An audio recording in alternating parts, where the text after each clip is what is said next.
Morning students, welcome to Sri Academy online platform.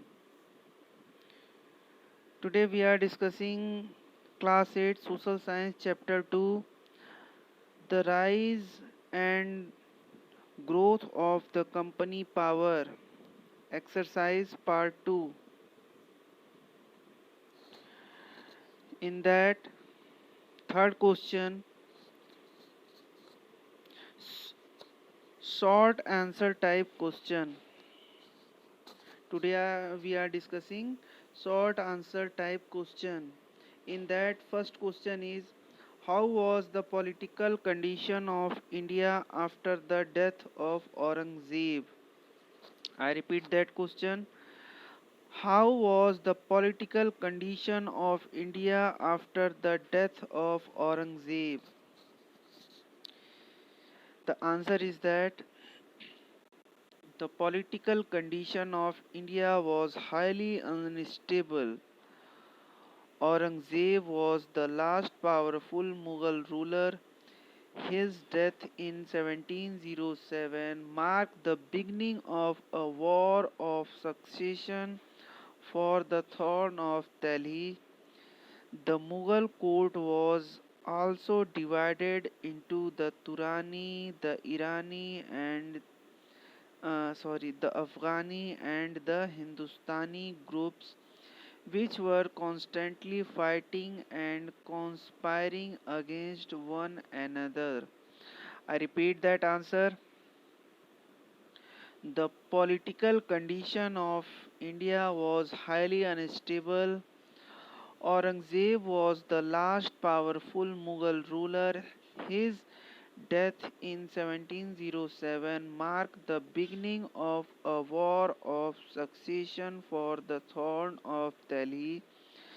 The Mughal court was also divided into the Turani, the Irani, the Afghani, and the Hindustani groups, which were constantly fighting and conspiring against one another.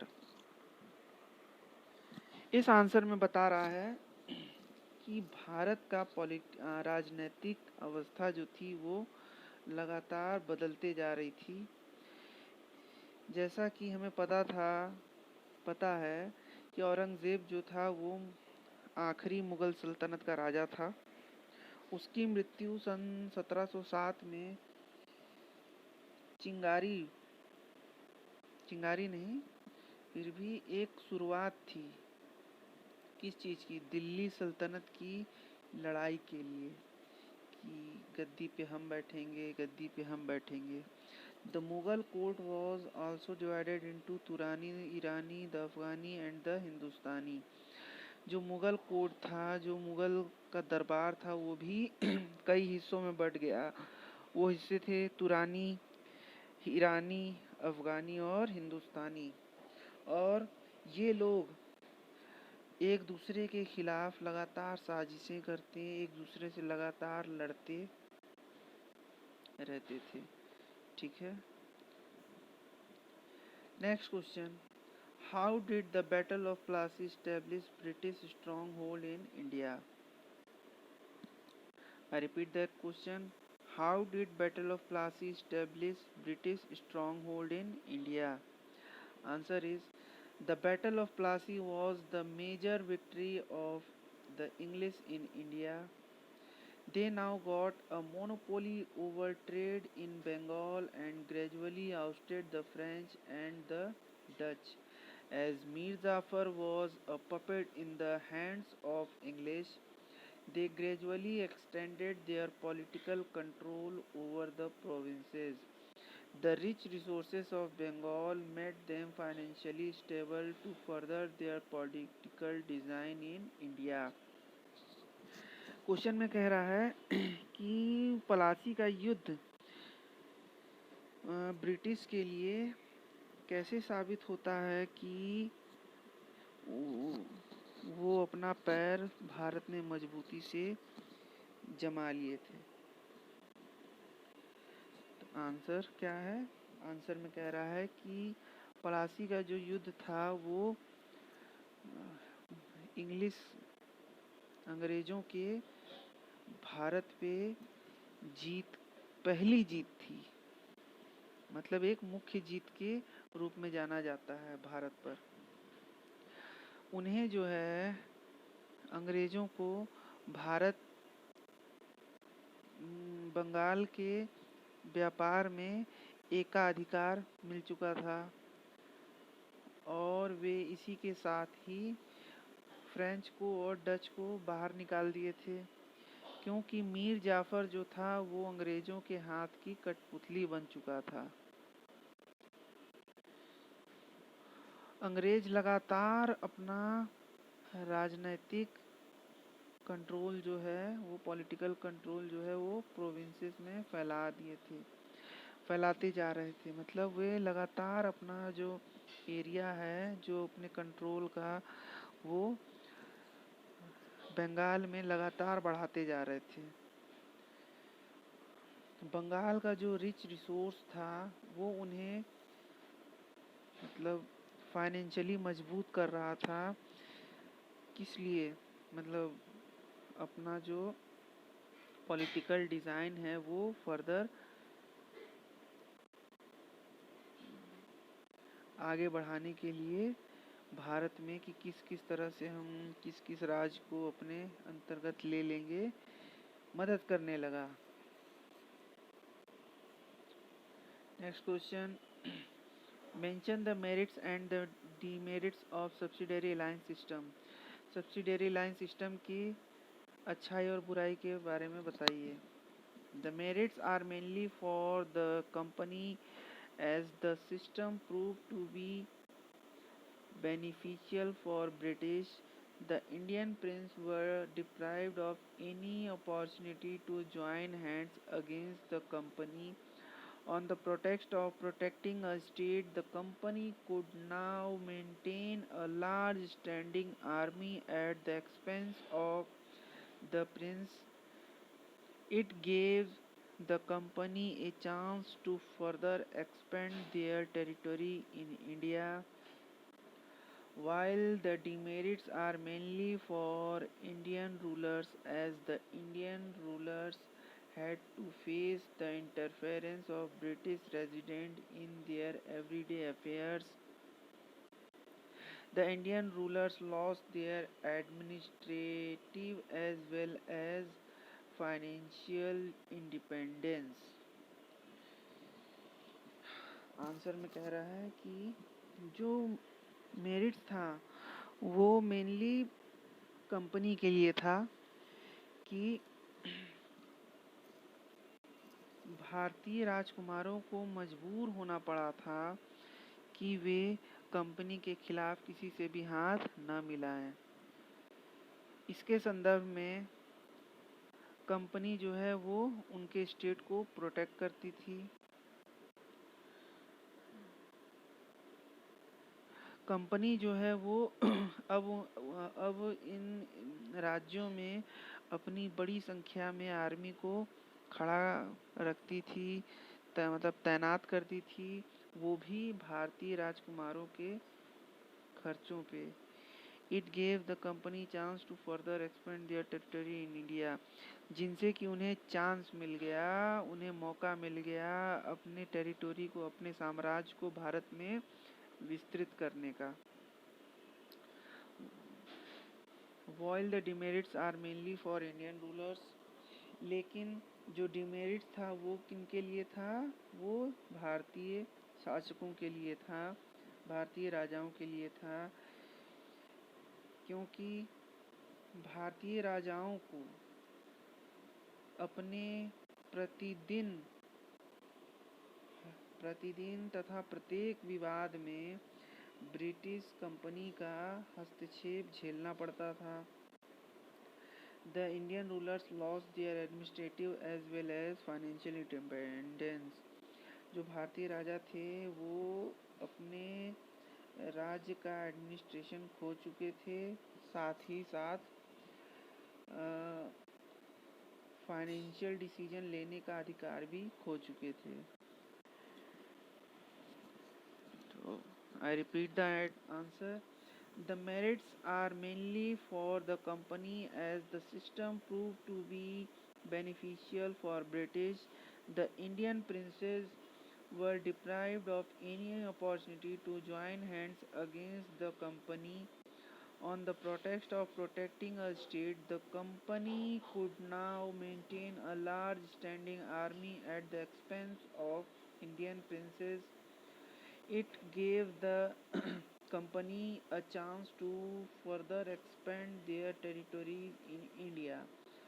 While the demerits are mainly for Indian rulers, as the Indians ruler had to face the interference of the British resident in their everyday affair, the Indian rulers lost their administrative as well as financial independence. Next question is how did the doctrine of lapse help the British in annexation of Indian state? Doctrine of lapse जो है वो अंग्रेजों को किस तरह से मदद किया भारतीय राज्यों को हड़पने में? The doctrine of lapse applied by Governor General Lord Dalhousie for the annexation of Indian states.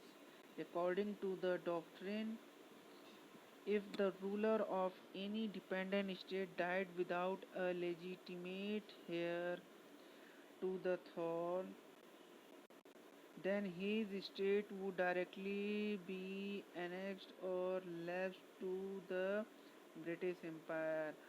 An adopted son was entitled to use the personal properties of deceased ruler but not his royal status. इस answer में कहता है कि जो doctrine of lapse है वो governor general Lord Dalhousie द्वारा लागू किया गया था, लाया गया था भारतीय राज्यों को हड़पने के लिए। इस डॉक्ट्रिन के अनुसार अगर कोई राजा, एक राज्य का राजा अगर मर जाता है बिना किसी उत्तराधिकारी के, जो कि उसके गद्दी का उत्तराधिकारी हो, तो उसका राज्य सीधे ब्रिटिश एम्पायर द्वारा, ब्रिटिश सरकार द्वारा हड़प लिया जाता था। गोद लिया हुआ पुत्र उनके पर्सनल प्रॉपर्टी को तो यूज कर सकता था, लेकिन उनके रॉयल स्टेटस को यूज नहीं कर सकता था। I repeat that answer. The doctrine of lapse applied by Governor General Lord Dalhousie for the annexation of Indian states. According to this doctrine, if the ruler of any dependent state died without a legitimate heir to the throne, then his state would directly be annexed or lapsed to the British Empire. An adopted son was entitled to use personal property of the deceased ruler but not his royal status. Next question is what were the main features of Regulating Act of 1773? 1773 के regulating act के क्या क्या मुख्य features थे? Answer Following are the main features of Regulating Act of 1773. The Governor of Bengal became the Governor General of India. First. Second point, Council of 4 members was constituted to assist the Governor General. Third point, all decisions were to be taken on the basis of majorities of votes. Fourth point, a Supreme Court was established at Calcutta. It comprised a Chief Justice and 3 other judges. Fifth point, it was strictly laid down that no officer of the company would accept any form of bribe or give directly or indirectly. इस act के तहत पहला point था The Governor General of Bengal became the Governor General of India. Bengal का जो governor general था, जो बंगाल का गवर्नर था, वो भारत का गवर्नर जनरल बन चुका था। 4 लोगों का एक काउंसिल जो है वो हमेशा गवर्नर जनरल को असिस्ट करता था। 4 लोगों की एक टीम बनाई गई थी, हमेशा कॉन्स्टिट्यूट की जाती थी गवर्नर जनरल को असिस्ट करने के लिए। All the decisions were to be taken on the basis of majority of votes. Votes के मेजोरिटी पर सारे डिसीजन लिए जाते थे। A Supreme Court was established at Calcutta. सर्वोच्च न्यायालय को कलकत्ता में स्थापित किया गया, जिसमें एक चीफ जस्टिस थे और 3 अदर जजेस थे। Fifth point, it was strictly laid down that no officer of the company would accept any form of bribe or gift directly or indirectly.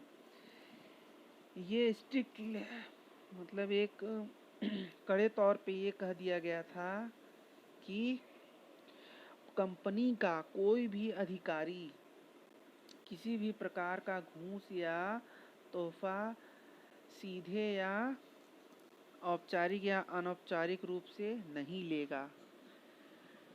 तो I repeat that answer. Following are the main features of Regulating Act of 1773. First point, the Governor of Bengal became the Governor General of India. Second point, Council of 4 members was constituted to assist the Governor General. Third point, all decisions were to be taken on the basis of majority of votes. Fourth point, a Supreme Court was established at Kolkata.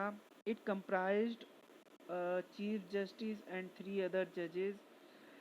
Fifth point, it was strictly laid down that no officer of the company would accept any form of bribe or gift directly or indirectly. So students, in next video we will do the long answer type question, so keep watching. And if any problem in this video, so you can also contact me, I will discuss with you. Thank you for watching and keep watching.